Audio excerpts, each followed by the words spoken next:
Most men think they know exactly why things do not work with younger women. They think it is the age gap. They think she eventually realized the difference was too wide.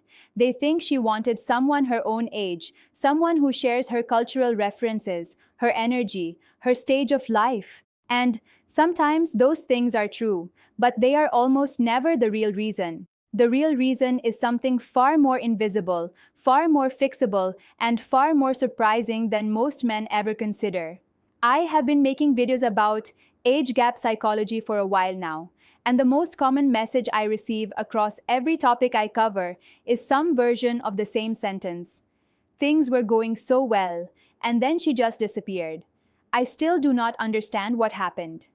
Today I want to explain exactly what happened, not to make it sting more, but because once you can name the invisible barrier, you can stop running into it.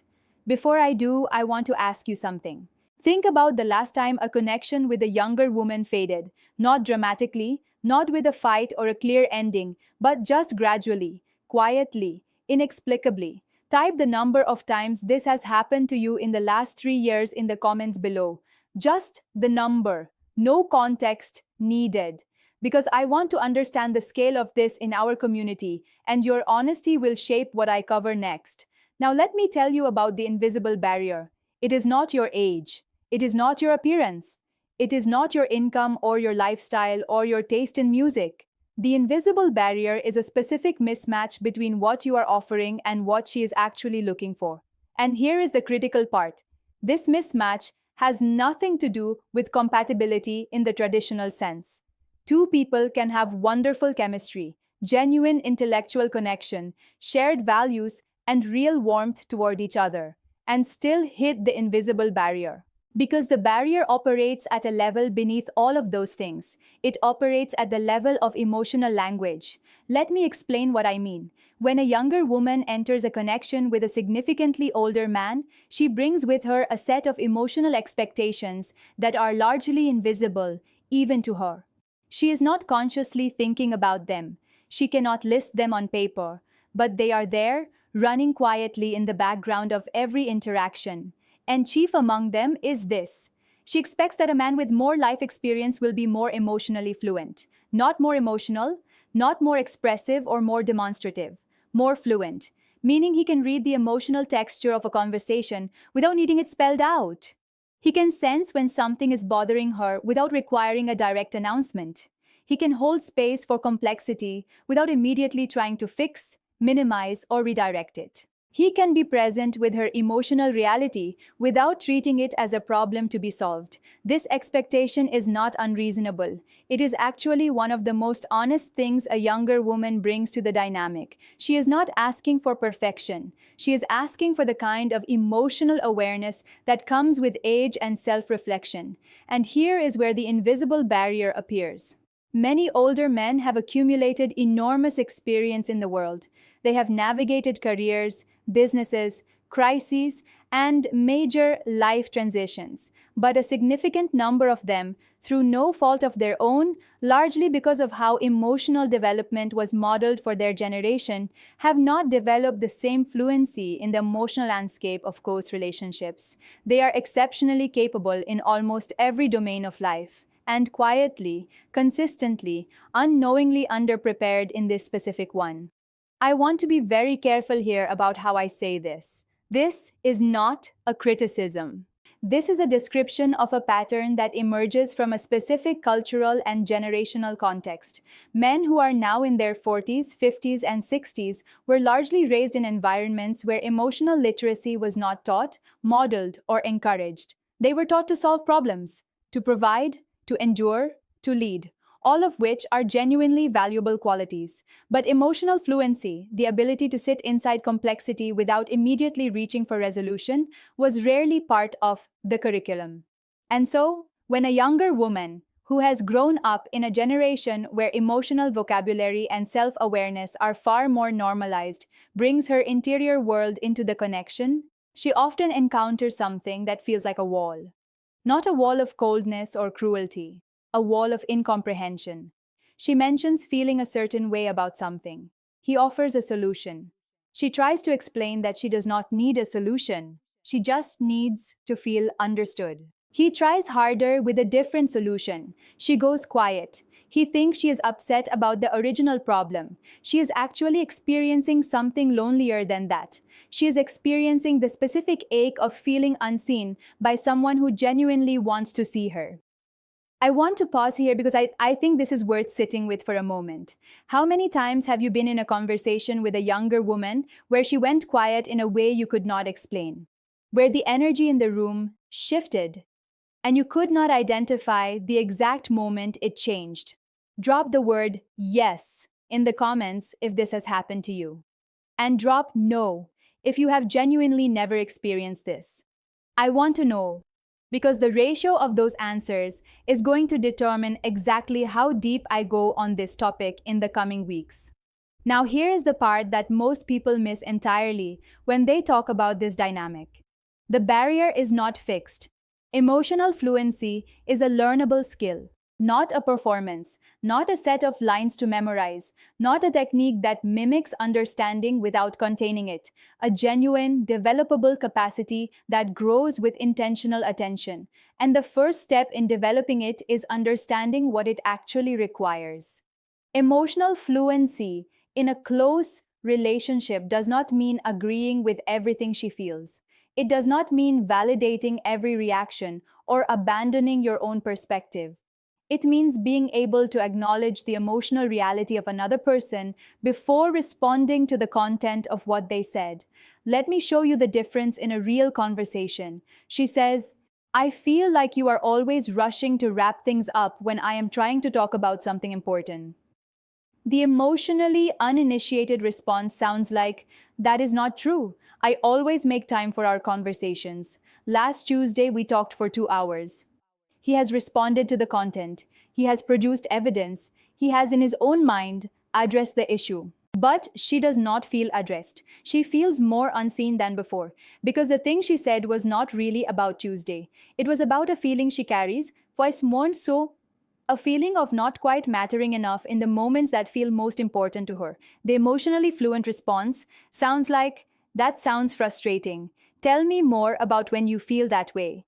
He has not agreed that he rushes things. He has not surrendered his perspective. He has simply acknowledged that she is experiencing something real and made space for it to exist before deciding what to do about it. That small shift, prioritizing acknowledgement over response, changes the entire emotional architecture of the conversation. And it is the single most powerful thing a mature man can develop to dismantle the invisible barrier. Now, I want to address something I know some of you are thinking right now. This sounds like a lot of emotional labor. It sounds like you are being asked to become someone different, to reshape yourself in order to pass someone else's emotional test. I want to challenge that framing directly. Developing emotional fluency is not about becoming someone different. It is about becoming more full yourself. Every man who has navigated significant life experience has had moments where he felt genuinely unseen, where he expressed something important and had it deflected or minimized, where he carried something difficult alone because there was no space to put it down. That experience, and almost every man reading this knows it, is the raw material of emotional fluency. It is the felt knowledge of what it is like to need to be heard and not be. The shift is simply learning to use that knowledge actively, to bring it into the room when someone else is in that same position, not as a technique, as a genuine act of recognition. And I want to be honest about something here, because most content on this topic glosses over it. This does not happen overnight. It is not a switch you flip after watching one video. It is a gradual reorientation, a slow unlearning of the reflexive impulse to fix or redirect, and a slow building of the capacity to simply stay. Some men find the first step relatively accessible. They are naturally curious about people and just needed a framework to channel that curiosity more precisely. Others find it genuinely confronting, because staying present with someone else's emotional reality requires, first, being willing to stay present with your own, and that, For many men who have spent decades productively redirecting discomfort so as to fund time then the work, neither experience is better or worse. Both are honest.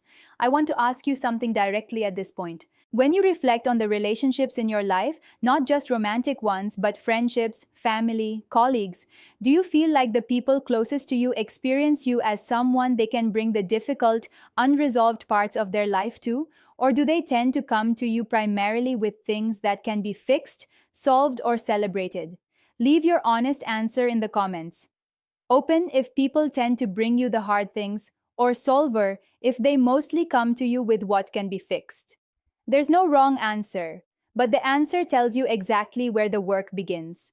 And here is what I have observed consistently across many conversations about this topic. When a mature man develops this capacity, it was about the gap between the depth of experience a person carries and the depth of presence they are able to offer. Close that gap even slightly, and the barrier dissolves. Let me go one layer deeper on what this actually looks like in practice, because I think the concept is clear, but the lived experience of it is where most men get stuck. There is a specific moment that happens in almost every developing connection between an older man and a younger woman. I think of it as the depth test. It is not a deliberate test. She is not running it consciously, but it happens reliably, usually somewhere between the third and sixth time they spend significant time together. She shares something personal. Not catastrophically personal, but real. Something that required a small act of trust to say out loud. It might be a fear she carries about her career, a complicated relationship with a parent, a moment of self-doubt she does not usually voice. She shares it, and then she waits. Not for advice, not for reassurance. She waits to see what kind of man is sitting across from her. She waits to find out whether her interior world is safe in his hands. And what she is specifically watching for is whether he can hold what she just gave him without immediately transforming it into something more manageable for himself. The man who cannot do this will, without meaning to do one of three things, he will offer a solution, efficient, practical, entirely missing the point. He will minimize. Everyone feels that way sometimes. It is completely normal. True, perhaps, but it makes her feel like what she shared was not particularly significant. Or he will pivot. That reminds me of something I went through. And suddenly, the conversation is about him. All three of these responses come from the same place: discomfort with sitting inside someone else's emotional reality without being able to fix or redirect it. And that discomfort is completely understandable. Sitting inside someone else's emotional reality without trying to change it is genuinely hard. It requires a kind of stillness that is rarely practiced and almost never modeled. But here is what the man who passes the depth test does instead. He slows down. He does not rush to fill the space. He lets what she said actually land before he responds. And then he says something that demonstrates he actually heard the specific thing she shared. Not a generalized version of it, not a category of thing, but the precise and particular thing she said. That sounds like it has been sitting with you for a while. The part about your father wanting, is that something you have talked about with him, or is it something you carry quietly? What is the part of that feels hardest? These are not therapeutic techniques. They are the natural language of someone who is genuinely present with another person. And when a younger woman encounters that quality in an older man, something shifts in her. Not dramatically, not with fanfare, quietly, privately. She thinks, this person is safe. And safety, real emotional safety, not comfort or convenience, but the specific experience of feeling genuinely seen. Setin si o dai o desa is one of the rarest things a human being can offer another. It is also, I would argue, one of the most deeply attractive. Not attractive in a surface way, attractive in the way that makes someone think about you at unexpected moments, that makes them reach for their phone to share something with you before they have consciously decided to, that makes them feel, after spending time with you, more like themselves than they did before. That is what emotional fluency creates, and it is entirely available to any man willing to develop it. One more thing worth naming before we close. The invisible barrier is not unique to relationships with younger women, but it shows up most visibly in age gap connections for a specific reason. When two people are close in age, they often share a similar emotional vocabulary by default. They were shaped by similar cultural moments, similar generational norms around emotional expression, similar reference points. The gaps in emotional fluency get smoothed over by shared context. But in an age gap relationship, that shared context is not present in the same way. The differences in how emotional life was modeled and normalized across generations become more visible. And so the invisible barrier surfaces more clearly, more quickly, and more honestly.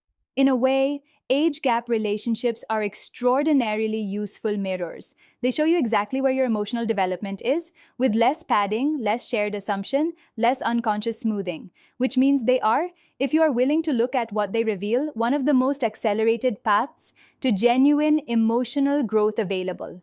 Not comfortable, not always easy, but real. And that is ultimately what most people on both sides of the age gap are looking for. Something real. I want to leave you with one practical thing to try this week. The next time someone in your life, a younger woman, a colleague, a friend, a family member, shares something that is bothering them, resist the first impulse to respond with a solution or a reframe. Instead, ask one question, just one. What does that feel like for you? Not what happened, not what are you going to do about it. What does that feel like? Sit with the answer without filling the silence. See what shifts. It is a small thing, and it is also, depending on where you are starting from, one of the most genuinely difficult things to practice, but it is the foundation of everything. Now, there is a closely connected topic that builds directly on what we covered today, and in some ways, it is even more counterintuitive. Most people assume that showing vulnerability makes a mature man appear weaker to a younger woman. The research and my own observations suggest something very different. There is a specific kind of vulnerability, not neediness, not emotional dumping, but something far more precise and rare that makes an older man profoundly more attractive, not less. What that looks like and how it differs from the kind of vulnerability that actually does push people away is what I am breaking down in the next video. I will see you there.